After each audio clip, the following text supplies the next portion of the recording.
कल्पना करा की राजे आग्र्याला गेलेले आहेत, साक्षात मृत्यूच्या दाढेत, आणि तेही नाही, संभाजी बाल संभाजींना घेऊन बरोबर गेलेले आहेत. म्हणजे काही गडबड झाली, दगाफटका झाला तर सगळं संपणार आहे. किती हृदय घट्ट केलं असेल त्या माऊलींनी. अफजल खानाचा कोथळा बाहेर काढायचा आहे. राजगडावरून महाराज निघालेत प्रतापगडाकडे जाण्यासाठी. काय त्या आईचं काळीज म्हटलं असेल.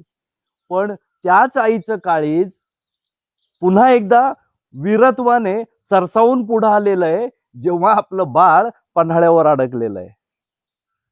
हे एकाच वेळी भावनिक असलेल्या, एकाच वेळी कठोर असलेल्या, आणि त्याच वेळी आपलं शूरत्व पराक्रम दाखवण्यासाठी सज्ज असणाऱ्या अशा या माऊली आहेत. याच्यातनं धडा काय घ्यायचा आहे आपल्याला? जिजाऊंना नुसते 2 हात जोडून नाही जमणार आहे. जिजाऊ व्हावं लागेल, तर भविष्यातला महाराष्ट्र घडेल.